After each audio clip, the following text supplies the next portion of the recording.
नमस्कार दोस्तों, स्वागत है आपका हमारी नई वीडियो में। दोस्तों, आज हम बात करेंगे दुनिया के सबसे बड़े राजनीतिक दल के बारे में, भारतीय जनता पार्टी, जो अभी हमारे देश में सत्ताधारी पार्टी भी है। आज की इस वीडियो में हम जानेंगे कि आखिर कैसे भारतीय राजनीति में बीजेपी का उदय हुआ और बीजेपी ने कितने संघर्षों के बाद ये स्थान प्राप्त किया है और वो कौन से मुद्दे थे जिन्होंने बीजेपी को फर्श से अर्श तक पहुंचा दिया। दोस्तों, भारतीय जनता पार्टी पहले भारतीय जनसंघ नाम से जानी जाती थी, जिसे 21 अक्टूबर 1951 में श्यामा प्रसाद मुखर्जी ने बनाया था। भारतीय जनसंघ ने 1952 के पहले चुनाव में 3 सीटें जीती थी, 1957 के चुनाव में 4 सीटें जीती, 1962 के आम चुनाव में भारतीय जनसंघ ने 14 सीट जीती। इसके बाद साल 1967 में आम चुनाव में भारतीय जनसंघ ने 35 सीट जीती।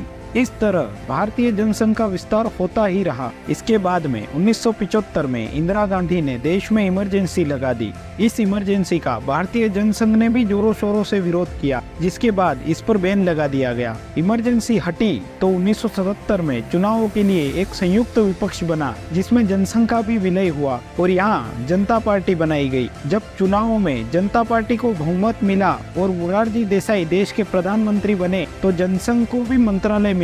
यहाँ पर जनसंघ की तरफ से अटल बिहारी वाजपेयी को देश का विदेश मंत्री बनाया गया, जहाँ अटल जी ने यूनाइटेड नेशन में पहली बार हिंदी में भाषण दिया। इसके बाद जनता पार्टी से मतभेद हुए तो जनसंघ के लोगों ने अपनी विचारधारा से कोई समझौता नहीं किया और अलग हो गए और 6 अप्रैल 1980 को गठन किया गया भारतीय जनता पार्टी का। इसके बाद में 1984 में इंदिरा गांधी की हत्या कर दी गई और इसके बाद में हुए चुनावों में कांग्रेस के लिए सहानुभूति की लहर के कारण कांग्रेस ने अपने इतिहास का सबसे सर्वश्रेष्ठ प्रदर्शन करते हुए 404 सीटें जीती। वहीं इस चुनाव में बीजेपी सिर्फ 2 ही सीट जीत पाई, लेकिन अगले चुनावों में बीजेपी ने शानदार प्रदर्शन करते हुए 85 सीटें जीती। 1990 के दशक में देश में राम मंदिर आंदोलन शुरू हो चुका था। वहीं तत्कालीन बीजेपी अध्यक्ष लाल कृष्ण आडवाणी ने सोमनाथ से अयोध्या तक राम रथ यात्रा शुरू कर दी थी। इस यात्रा ने बीजेपी को पूरे देश में प्रसिद्ध कर दिया। अब देश के हर गांव शहर में लोग बीजेपी को जानने लगे।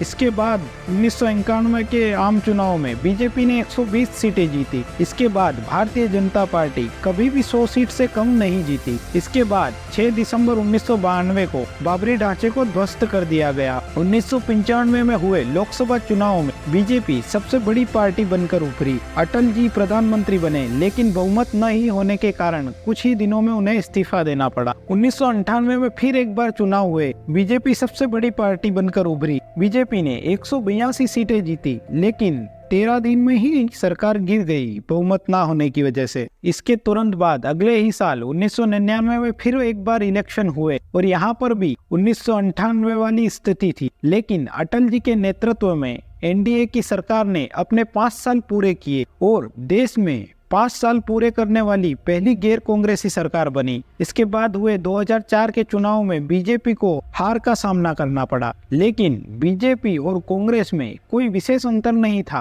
कांग्रेस के पास 145 सीट थी, वहीं बीजेपी के पास 138 सीट थी। 2009 में लाल कृष्ण आडवाणी के नेतृत्व में बीजेपी चुनाव में उतरी, लेकिन हार का सामना करना पड़ा। इसके बाद देश की राजनीति में अचानक बदलाव आने लगे। यूपीए 2 में लगातार नए नए घोटाले सामने आने लगे।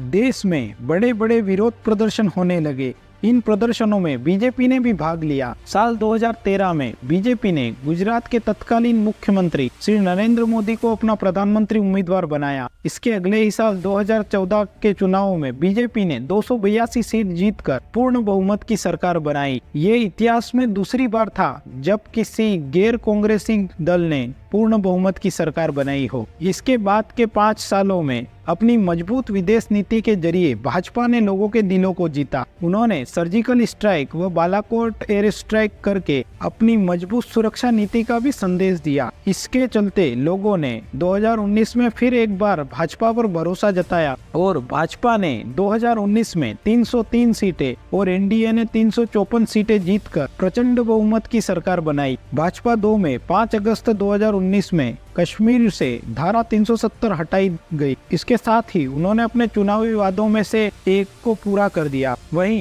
2020 में श्री राम जन्मभूमि फैसला और 22 जनवरी 2024 को श्री राम मंदिर प्राण प्रतिष्ठा करके उन्होंने अपने दूसरे और सबसे बड़े चुनावी वादे को भी पूरा कर दिया। अब इस साल होने वाले लोकसभा चुनावों में प्रधानमंत्री ने संसद में बीजेपी को 370 और एनडीए को 400 पार का लक्ष्य रखकर चुनावों में प्रचंड जीत के लिए ताल ठोक दी है। लोकसभा चुनावों में 1 महीने से भी कम का समय रह गया है। देखते हैं इस बार के चुनाव में कौन जीतेगा और सत्ता में आएगा। दोस्तों, इस वीडियो में हमने भारतीय राजनीति में बीजेपी के उदय को जाना। उम्मीद करता हूँ आपको ये वीडियो अच्छी लगी होगी। वीडियो अच्छी लगी है तो वीडियो को लाइक जरूर करें और कमेंट करके जरूर बताएं और प्लीज हमारे चैनल को सब्सक्राइब करें। धन्यवाद।